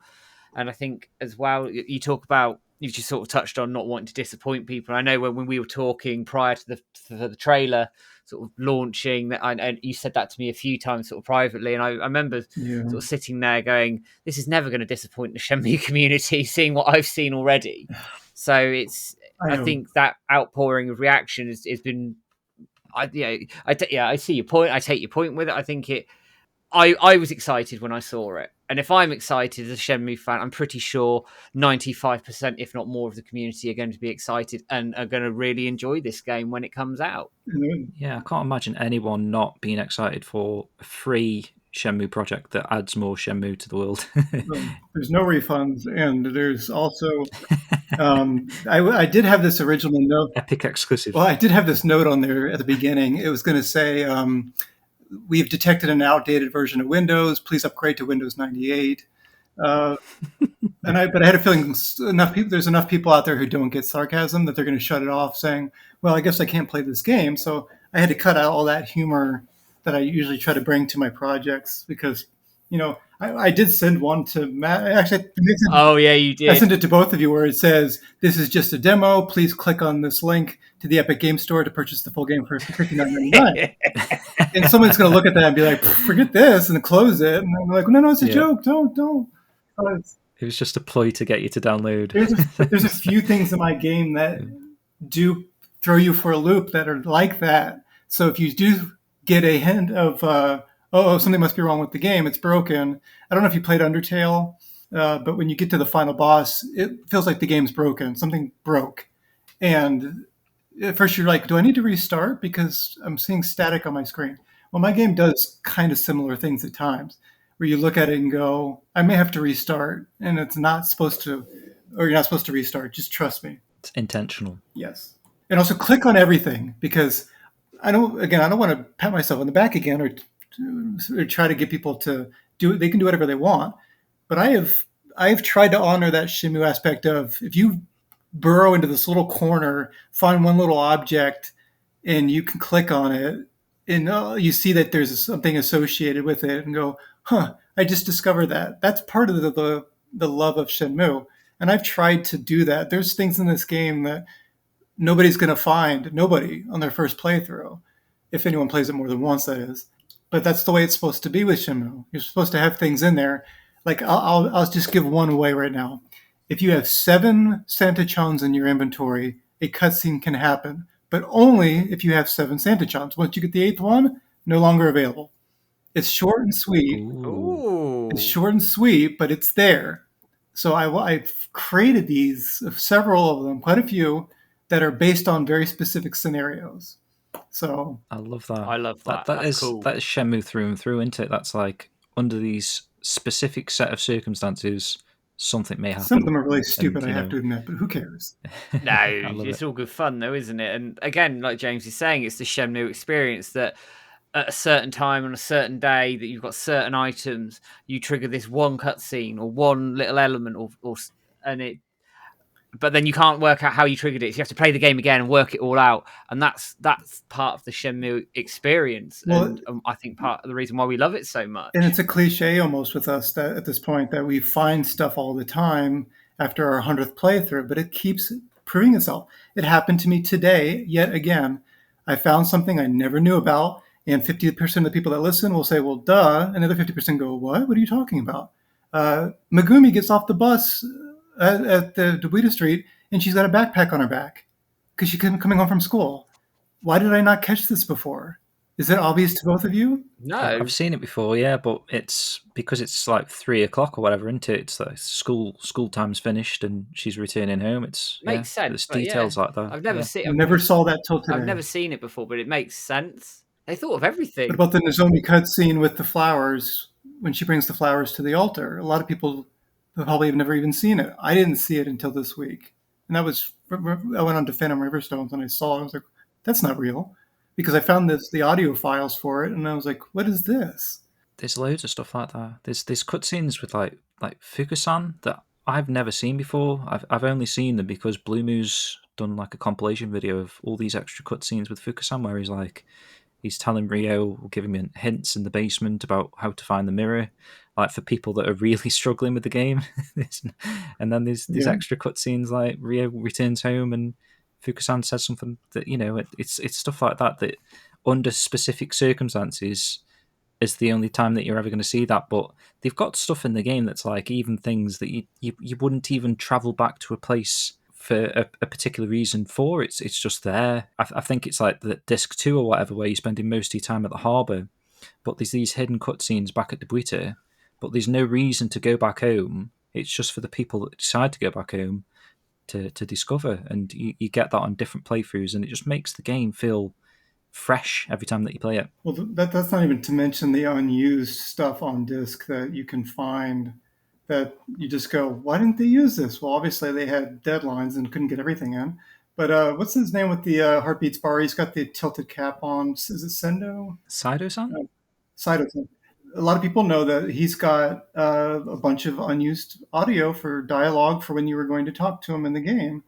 So I said to myself, well, why not just put it into the game? So he's in my game. He says his lines that you can walk up to him and talk to him about, because why not? They were made for him. They just were never put into the game.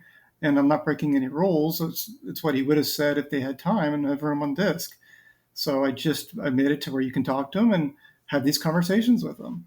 Of course, it's kind of silly to ask him for if he knows anyone that's Chinese, because at this point, Ryo's not really interested in Chinese people. But it's also, I have to tell you too, it's fun to create new dialogue based off of just taking words out of context. And of course, they're all respectful. None of them are breaking any rules again. So like just a simple one, like you walk up to Tom and he goes, Ryo, I have something to tell you, in a sad voice. And you go, what's wrong? And he goes, have a hot dog today, a special offer. Like he just blurts it out like this sales pitch, but you think he's going to give a sad speech. But it was just to lure you in. But it's just funny to see Tom act all sad and all of a sudden start dancing in front of you.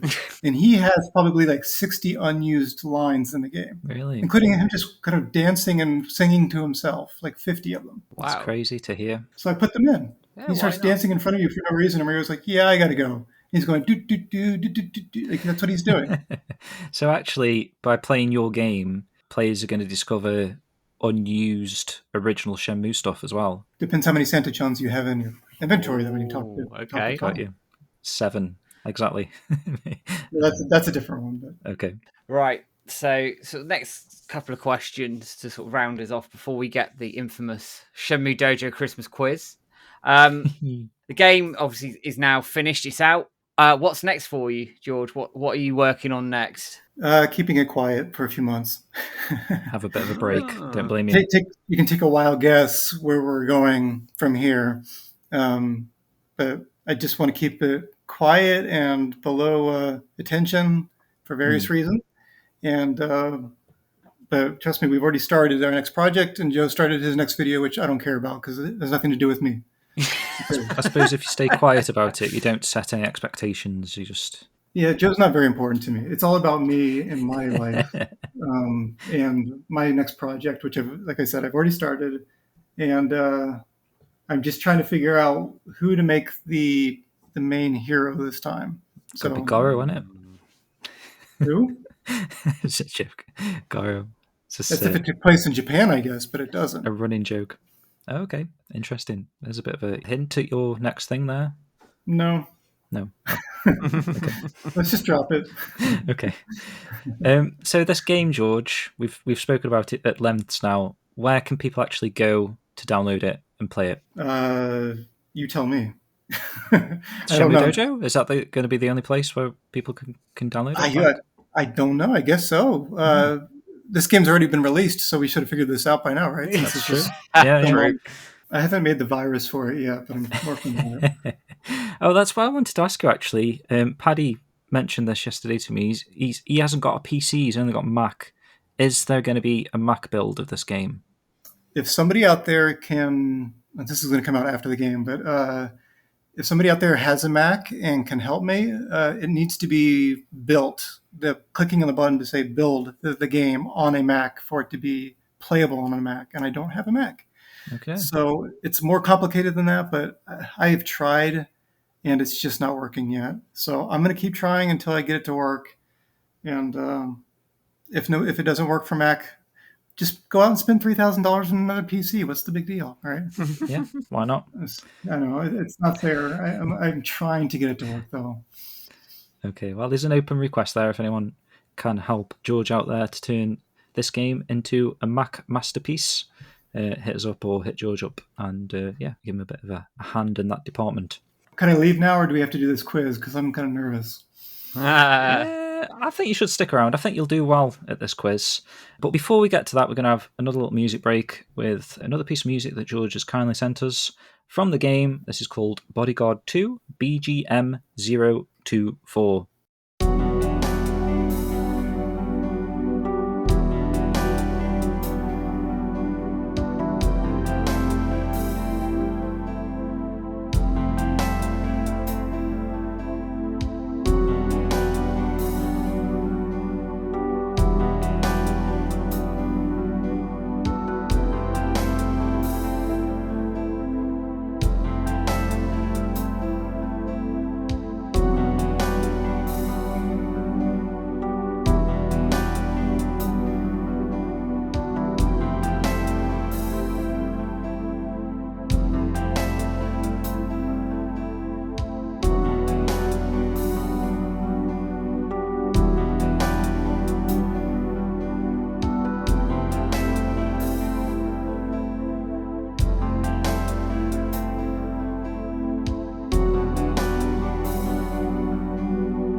Welcome there. I got overexcited there with that, reading that.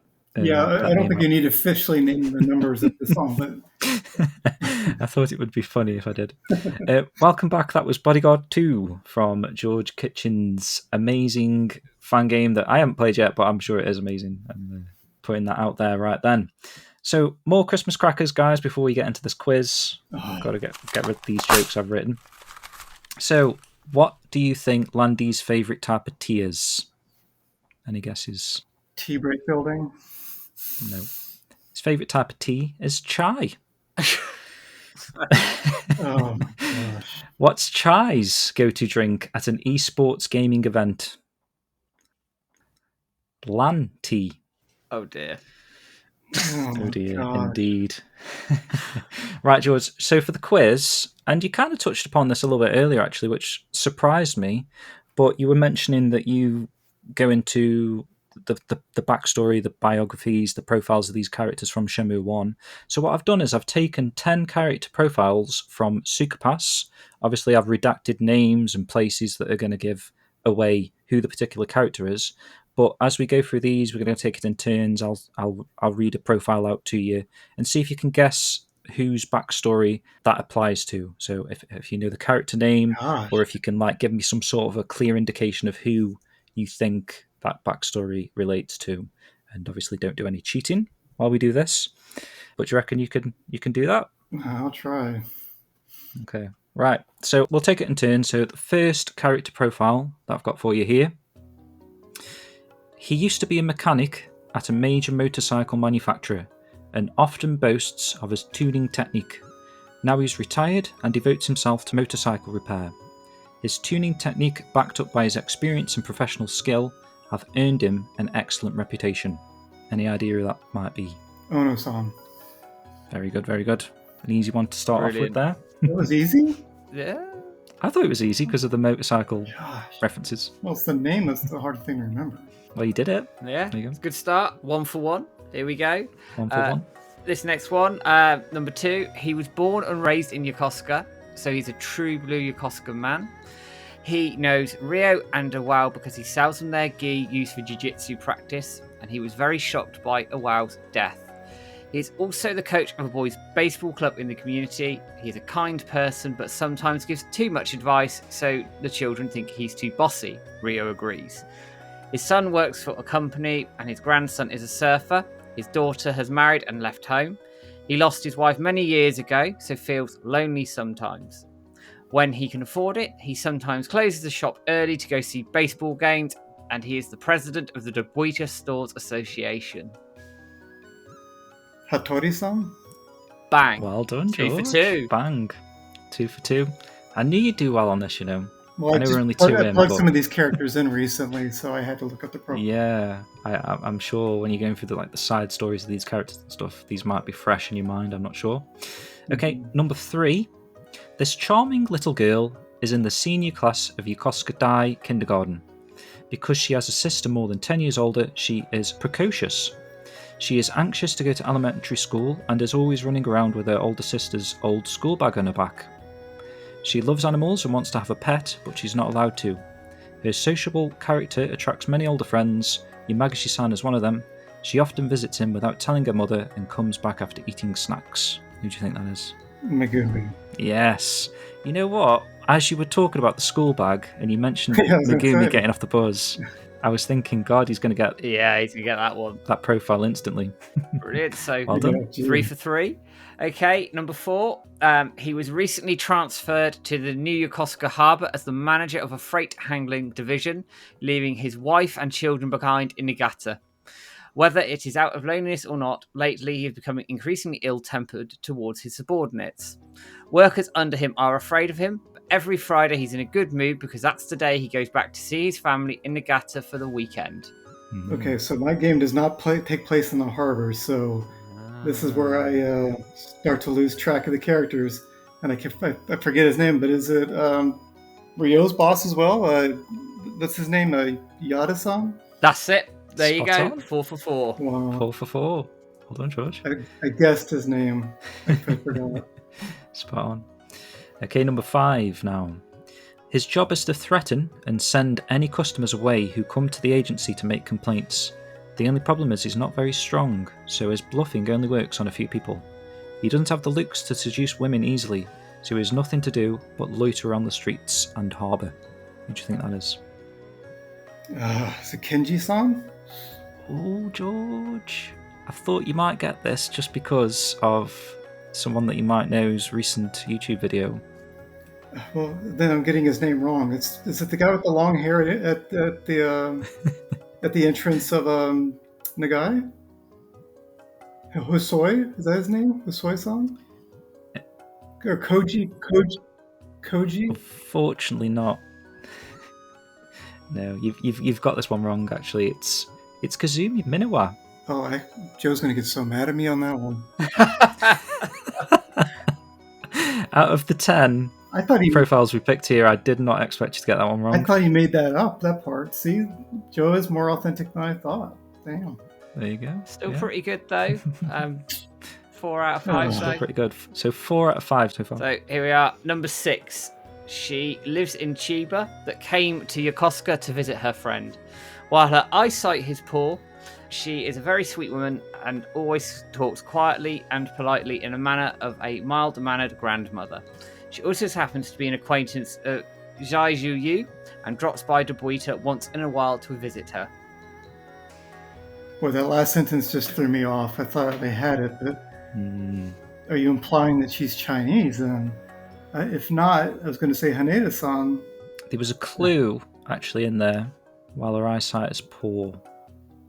Well, that would be, or it's shoot. What was the last person that she visits, you said? Jaya, Shui Yu? yeah. The Rushy China shop lady, that is the. Oh, gosh. It's not Haneda-san. It wouldn't make sense because she's not Chinese. And that's an important part of the phrase. So I don't know. I don't think she is Chinese, by the way. She's just happens to be an acquaintance. I think it's like just a a friend, yeah. Yeah. So it is Haneda-san. Haneda-san is incorrect, unfortunately. It's Kame-san, Who? the old lady at the start of the game who's got bad eyesight. Oh. Eyesight's poor. Boo! That's unfair because she's not walking around the street, so I don't have her in my game. Really? You don't know? I suppose she just disappears, doesn't she, after that cutscene? Yeah, she does. Yeah, I had no reason to look her up, so yeah. Oh, well. She's the most overrated character. If I leave her sitting in that park until she dies when I play. That's why she's not in your game, because she's dead. popped to clogs. Yep. Right, number 7 now. She was born in Hokkaido. When she was 18 years old, she ran away from home and sneaked aboard a ship. She was trying to emigrate to the USA, however the ship was bound for Yokosuka instead. She was caught and was about to be delivered to the police when one of the sailors aboard the ship helped her. They fell in love at first sight and got married as soon as they arrived at Yokosuka Harbour. Half a year later, the ship he was serving on sank in the Atlantic Ocean. Just before this happened, she discovered that she was pregnant. Without giving in to her sorrow and misfortune, she raised her child whilst working at a bar in Dobuita. She had many legendary love affairs and became quite an idol among the men in Yokosuka. Quite a backstory, that one. Megumi. Megumi? Gee, I think I know who this is. What is her name? Can you tell me the shop she works in, perhaps? No, I know her name. It's Yoko.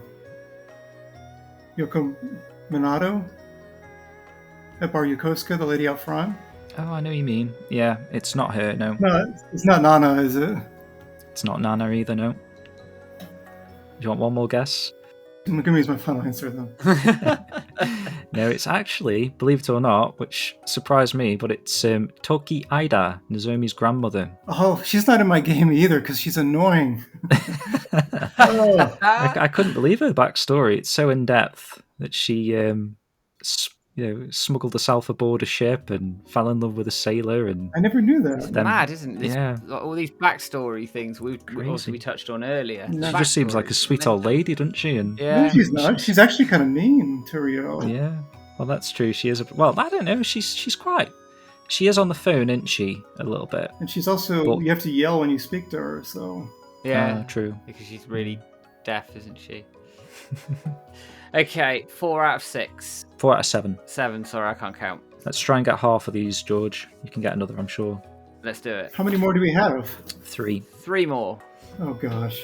Okay. Right, number 8. So he is an old Chinese man who left Shanghai, China during the end of the Taisho era and moved to Yokohama to start his training as a tailor. He started as a living student, and it took him 14 years before he was able to own his own business at the age of 30. Owing a lot to his strict but warm master, he has many good memories and a fine technique. His business ran smoothly, and he introduced new technology. He owned a small sewing factory in Yokohama. At the age of 80, he retired and sold off the factory, though since his wife died, his son asked him to live with his family in Sakuruoka, Yokosuka. He refused because he felt embarrassed by the idea that he would be taking care of his son, or by his son rather. He's now bought a larger house and lives there alone as if he was showing off. He has obtained almost everything that he would want, but his dream of living with his grandchildren may not be realised, and he seems sad about this. Oh, Toy-san? Toy-san. Nope. Wait, you said Taylor. I know, that sort of throws you off. I don't think he's actually a tailor. He just used to be when he was a younger man. Probably somebody not in my game again. Maybe You so. keep picking these old people. Old people are dead in my game. I thought this takes place before Shenmue 1, so they should be even younger in your game. Stop arguing with me. Just trust me. I'll give you 2 more guesses. We'll have 3 guesses on each of these now. No, I actually don't even think I'm even close on guessing anyone. Can you name drop some old people? Yeah, I know ones that are in the park. It's Suzume Park. Is it one of those? Maybe. Oh gosh, listen to you. Can't ever remember this guy's name. And yes, both old guys in Suzume Park are not in my game, so I didn't have to do any background checks on them. Gosh, what are their names? I haven't thought about them. If you don't know the name, you can get away with it if you just make sure you make it clear who you're talking about. It's not Liu's father, is it? Yeah. Yes, there you are. Oh, you go. Man. Now I remember. Did you know he started off as a tailor? That's right. Forgot. I don't know if is he actually a barber or he just happens to be the father of a barber. I don't know. I think he just happens to be the father, doesn't he? Yeah. Because it's not mentioned. He's a chain smoker. What's his actual name? What's the name of the character? I didn't write his full name down. I just wrote Lou Senior just to help. I thought you'd know who that was. Oh, I do. Very good. But yeah, very good, very good. So that's 5 out of 8 you've got right so far, George. So not doing too bad. You've got the halfway mark there. So number 9. You might get this one, I think. This could be an easy one. Her father is a banker who frequently moves from town to town on business. She was born in Nagoya, stayed in Osaka during her elementary school days, and came to Yokosuka when she was in junior high school. When she was in her 3rd year of high school, her family moved to Fukuoka, leaving her behind to continue her education. She started living alone at Oiwa Apartments in Dobuita. When she was a college student, she worked part-time at a florist and had the full confidence of the shop owner. She has continued working for the florist after she graduated from college, and many neighbours believe that she is the owner of the shop. She's very comfortable in her surroundings and has started thinking that it may be nice to remain and grow old in Dobuita. Her boyfriend is Kurita-san from the Kurita military surplus. Until he breaks up with her. Yuriko, spot on. Well, she's in my game because I'm picking flowers and you need to deliver your flowers to somebody, and she is the person to deliver flowers to.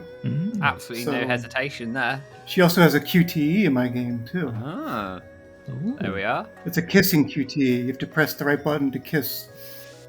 Just kidding. What, Rio kisses him? Oh, you kidding? So I accidentally, I was putting characters inside of the pool hall, or the MGQ, and I accidentally put Nozomi and Naoki too close to each other, and they were holding hands for a second. I was like, that's actually pretty funny. So if she can cheat on him, then if I was going to cheat on anyone or pick up somebody to cheat on or cheat with, it would be Yuriko. Not that I'm obsessing over a Shenmue female character. Don't worry. Does your wife listen to the show? Oh dear. Right. Okay. Then we're into the last one, and let's see if you get this one. So she is from Gwangju, Guangdong. When she was a child, her family moved to Hong Kong with her father's trading business. Schooled in England, in keeping with her father's doctrine that only cosmopolitan people can be successful in the modern world, she is a well-educated woman. After her elder brother died in the Japan-China incident, her father's expectation for a successor to the family business shifted to her. She was married at the age of 22 to a man called Ong, who worked under her father. They have a son and daughter. At the age of 42, she came to Japan with her son's family. Taking advantage of her fluent Japanese, she started a business in Japan.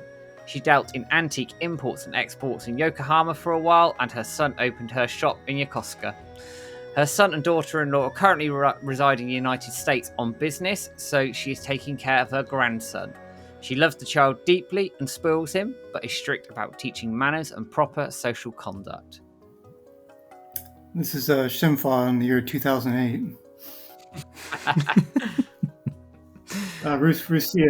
Rusia-san. Yes, the Russia China shop. Brilliant. That's Shashu or something. It's pronounced better in the game, I'm sure, but you got it right, George. Well done. Actually, no, the kid pronounces his own name in the game. Like a lot of people, like Gao-san, is it? Otori-san, when he says, I forgot my Chinese, xie, but he says she or whatever. Yeah, she, real-san. xie. Yeah. I forgot my Chinese, too. Joe and I haven't been to China in almost 4 years. Really?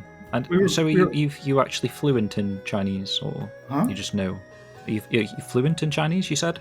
No, Joe's somewhat fluent in it, but we haven't been able to teach at the school in 4 years because we were blacklisted. We were in Hong Kong during the protest, so we went back to visit our school in Guilin, and they said, no, you're on a 5-year ban before we'll let you back in. So Wow. we are waiting. Yeah. How many more years of that ban have you got left?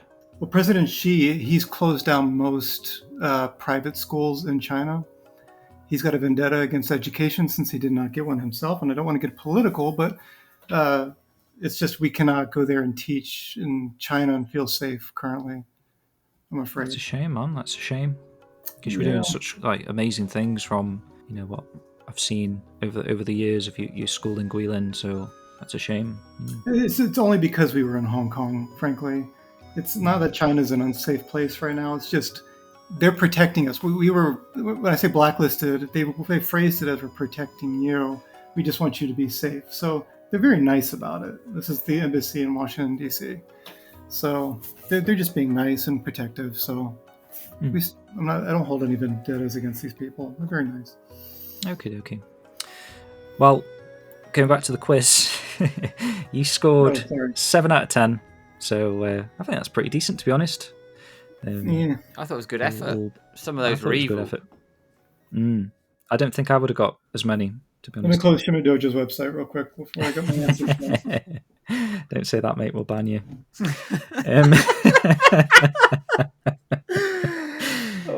Look, it's not like you guys get any traffic anyway, so I'm not worried about being banned from it. Get about three people a month. Yeah, pretty much. Right, I think we've kind of come to the end of the show here. We're going to end with a couple of extra Shenmue Christmas crackers. Hopefully you feel like the show's been a cracker, George, but these are the last two jokes, so... I'm putting you on mute real quick. Hold on. Let's get past these and then we can wrap the show up. So, I don't know how to pronounce this guy's name properly, but I think it's like this. So, what is Mr. Su, who joins Ryo as part of the Niawu Castle Infiltration's favourite swimming technique? The belly flop. Nah. Oh my gosh. It's getting worse by the minute. Last one. What did Ren say when he saw a forest full of fruit trees? Look at the pear on that one. Oh, you beat me to it. I was just about to say Oh, you got it though. I know, I could tell you got that one. That was a good one. I don't find this humor very appropriate for this show. I'm going to leave on that account. Right. Well, we've reached the end of this year's Christmas special, guys. Thanks so much for a wonderful show. I think, sort of, despite the lack of Shenmue news this year, it's been a fairly productive year of dojo content from us. Matt, you've got a mountain of videos of Shenmue Talk that you find over on the YouTube channel, right? Yes. And hopefully more to come in the new year. I've started to plan some videos out, but I am going to take a break over Christmas and just relax a little bit and play George's game, quite frankly, and enjoy myself. True. Yeah, we've got some more Christmas content to come, like we're going to do a Christmas stream and whatnot. But incidentally, we've just added some YouTube member benefits. If you'd like to become what we've entitled a dojo disciple to help support the dojo and what we all collectively do, you can do that over on YouTube. Get things like early access to videos, special badges, emojis, and also a shout out on our future videos and shows, Matt. So, who are we shouting out? So, we have 8 of you. Guys, thank you so much for taking the drop on this. And anybody's interested, as I said in the launch video, it's completely optional. $1.99. That's UK money, but it doesn't mean all the content. You'd be able to access it regardless of whether you join the membership scheme or not. It just helps us with the site costs, etc. But for the guys who have, thank you very much. I'm going to shout your names out now. So Bruce Wayne 911, Mike Franz, Manny Figueroa, Master Mo, Nick Hughes, Sean Hastings, Clunky Mage, and William Lovering. Thank you for the membership subscription, guys, and thank you for following the content. And thank you everybody who has tuned into the dojo content over the last 12 months. As James has said, Shenmue News has been tight on the ground. We have had, obviously, Air Twister release this year. It's going to be busy, big year next year for Shenmue, regardless of what happens. And I'd like to think that James and I will make sure that you get the news firsthand, videos, content, anything in between, as hopefully we push forward to Shenmue 4 or Shenmue 0. We'll see what we get. But keep pushing, guys. Don't give up. And we will get a continuation to the Shenmue story, regardless. Spot on. Thanks, guys. So, George, before we go, where can people find out about you? Obviously, they can download the game on the dojo, but if they want to find out or follow you in the future with your work, your projects, your music, etc., where's the best place for that, would you say? Oh, I'm going to be going into hiding when this comes out because I don't want all these questions.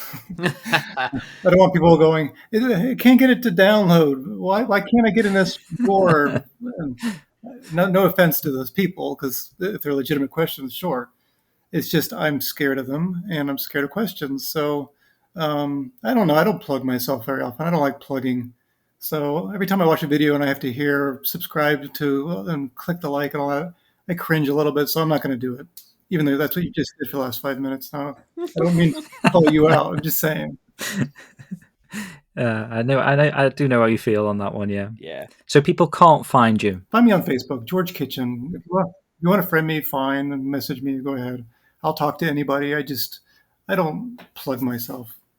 I'm 43. I'm getting old. There you go. I will plug it for you. Facebook guys, head over there and friend George if you like, but just don't harass him. Just say hi. Say hi and thank him for all of his hard work and endeavors. Well, it's not on Metacritic, so you can't review bomb my game. So good luck doing that. 10 out of 10. Right, Matt, where can people find us? That one day I'm going to record this as a soundbite. You need to. And just drop, I shouldn't I? So where can you find Shenmue Dojo? Well, you can find us over on YouTube, Shenmue Dojo VOD. I'm starting off differently this time because why not? You can find us on X or Twitter, depending on how you sort of fall on that side of the camp. Shenmue_Dojo. Facebook, Instagram, Twitch, you will find us under the name of Shenmue Dojo. We are also available on Spotify, Shenmue Dojo. You can guess what I'm saying. And all the other social media outlets that you can find, TikTok, Blue Sky, all the other sort of new ones that are popping up. Shenmue Dojo, everywhere you will find us. That's way too many different places to find us. We might have to do what George does and just go into hiding, I think. Well, go incognito. James, I understand. Matt's a narcissist, so he loves the attention. Yeah. Come on, boys. Give it. Lovely. Right, so we're ending the show here with the final piece of music that George has kindly provided. This is another piece from Joseph Kitchen's KAZUMI Minowa, the Sailor video, and it's called Bad Feelings. So have a good Christmas, guys. Take care, and see you soon. Merry Christmas, guys. Merry Christmas.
Ho ho ho ho! Merry Christmas, Shenmue fans!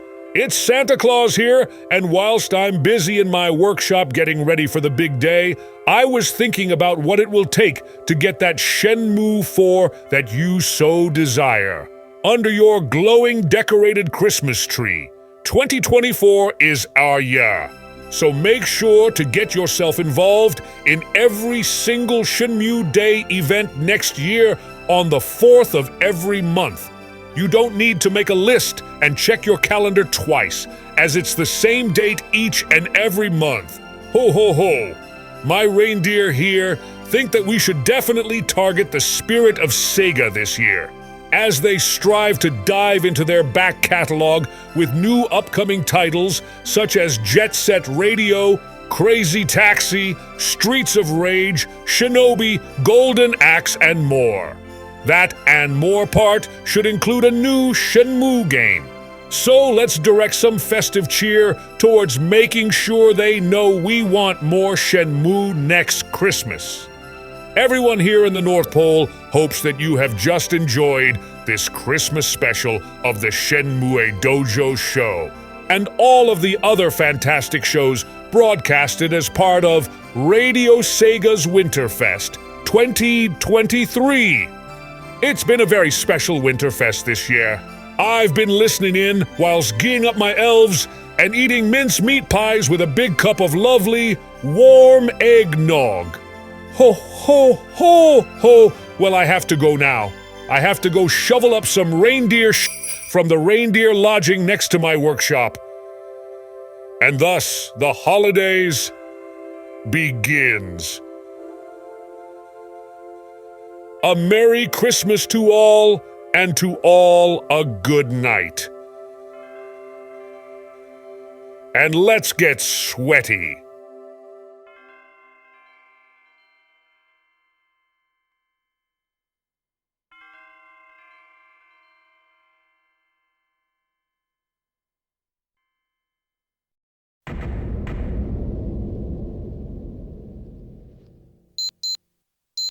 Ah, look at the time.